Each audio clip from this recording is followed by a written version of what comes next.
Hi guys, it's my first time doing a story time. My name is Anne, and today I will be talking about the time when my mom's guardian tried to unalive me. So essentially what happened was I got up this one morning and I was going to make some boiled eggs, right?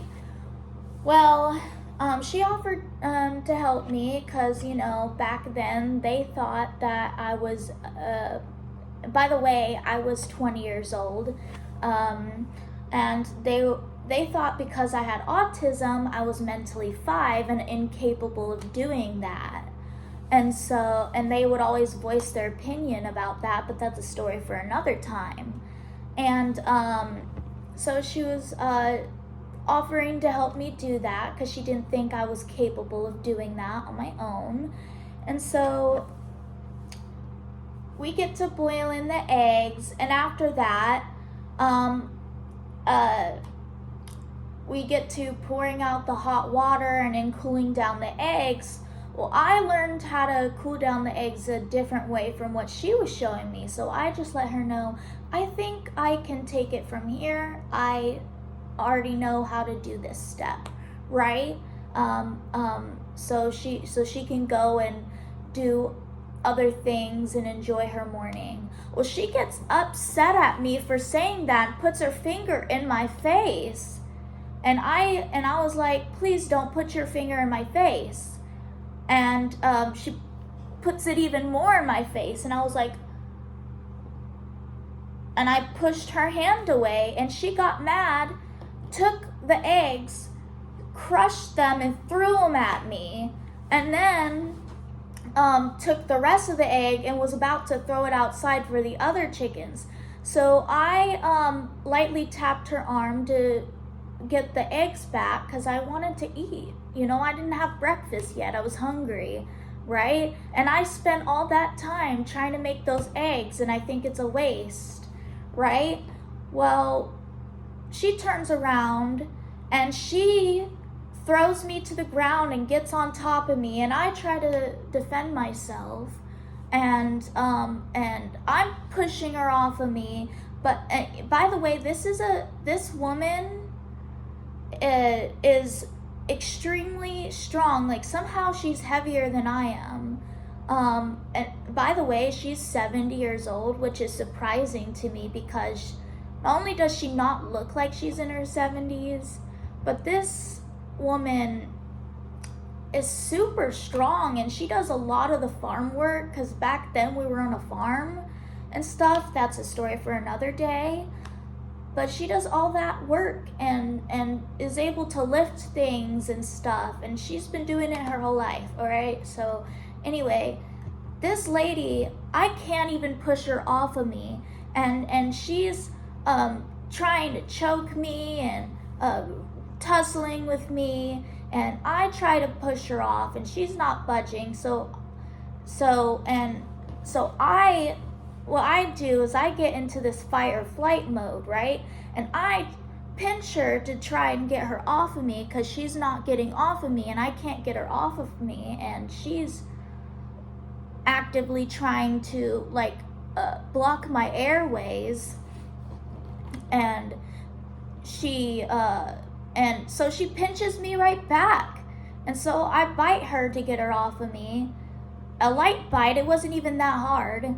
And she bites me on my back, right? I can barely even reach it. Like on my back right there, really hard. And it hurt for a whole month. I had a bruise right there for a whole month. And she's still not budging. She takes, and we're right near the trash can, right? And there's a trash bag on the floor. She takes a trash bag and puts it over my face. And, I'm losing my breath here. I can't barely breathe. And I try to push her off even more. And she finally gets up. And I take a minute to breathe because I was literally out of breath. And I get up. I grab my wallet, my my water bottle and my glasses, and I leave. I ran so fast out of that place. I didn't care about all of my stuff. I left, and I walked all the way down the street to find a neighbor that was home that could help me call the police and everything. And when I call the it's been like a couple hours and stuff. I call the police. I'm sorry, I have like ADHD, so like if I like keep flip-flopping, it's because of that, so don't get mad at me. Anyway, so I go to this lady's place.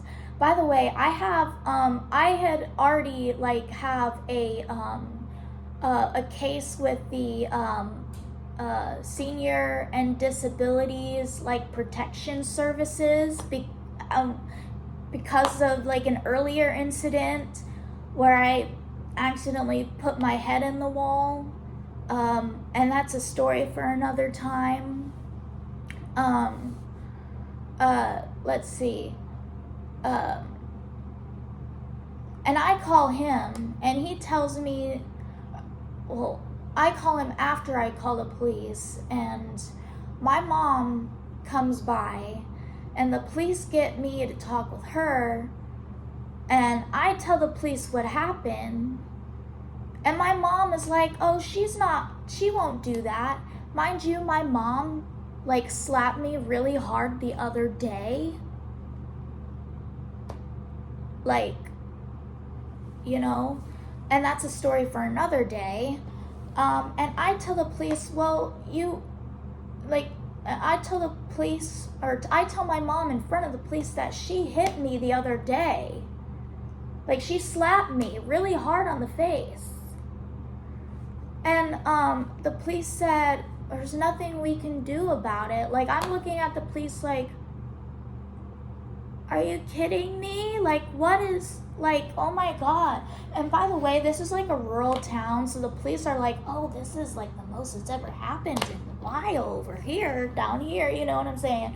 And my mom was like, no, I didn't. We get back, I found out later, like, when we get back home, she's like, oh yeah, I did, but I didn't tell them. You just lied to the police? You know that's a crime, right? Right? Okay, so, but anyway, that's a story for another time.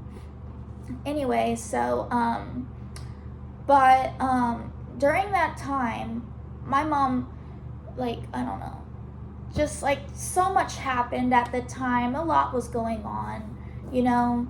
And the thing is that, right before my mom left, she's like, you're going to come back here. Just watch. And I'm like, no, I'm not. Like, the police told my mom to go somewhere. The police told my mom to go somewhere else and give me time to calm down and stuff. But really, I think it was more so they were talking, like, telling my mom to calm down. And she had this sly smirk on her face, like that of a narcissist who thinks that they won't get in trouble or whatever.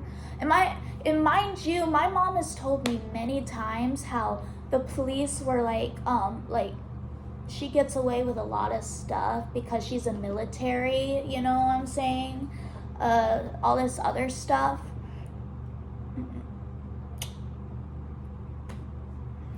I don't know.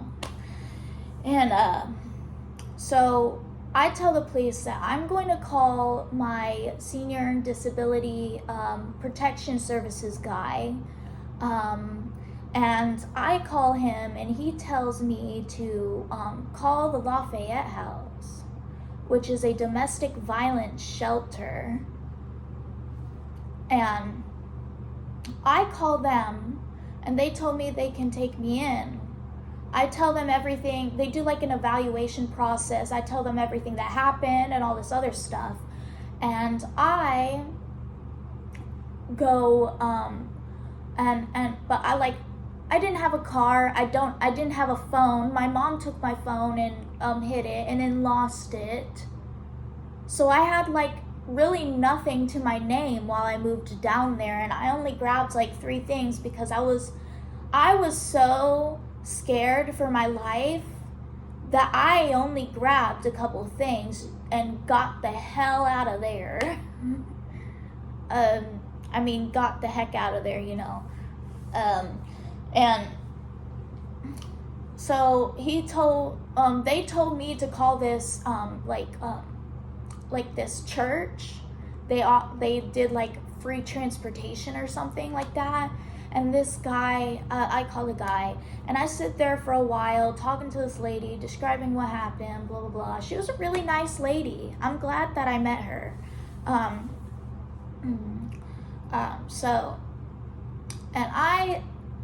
This guy comes, he picks me up, he takes me to the Lafayette house, and I stay there for a few months, and I end up homeless after that.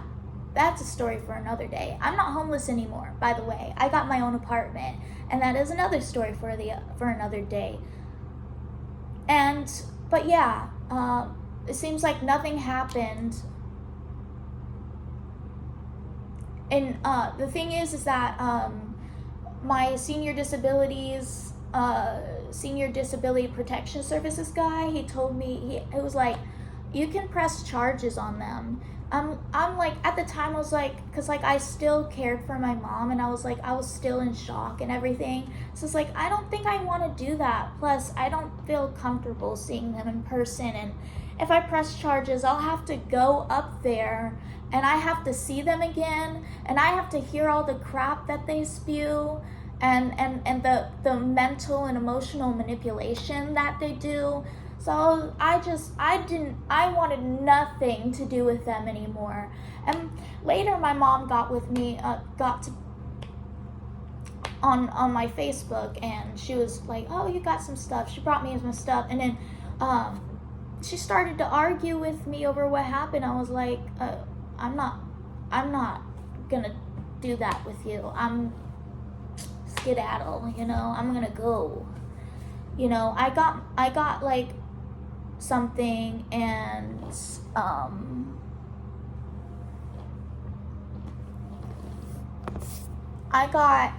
sorry, someone tried to call me just now and it was a scammer, so whatever. But I got with them, and got it's like a box of paperwork and stuff, which is good because I actually needed that paperwork. So I got that and I left. I blocked my mom because, like, you know, it was a month. She hadn't seen me for a month, and our first conversation was an argument that she wanted to have with me. I wasn't for it. So, and I don't talk to my mom till this day because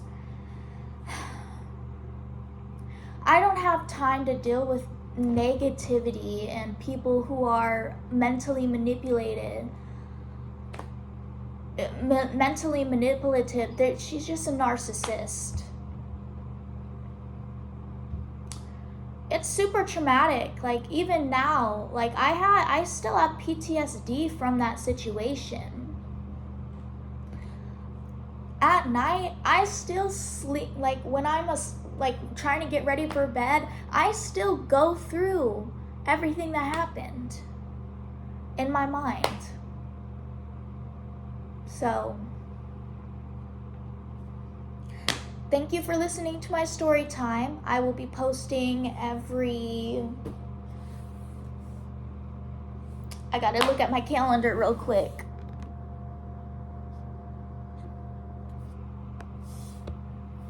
Just give me one moment. Sorry. Let's see. I will be posting every Friday about more story times. I hope you guys join me for more story times, and I hope you enjoyed this story time.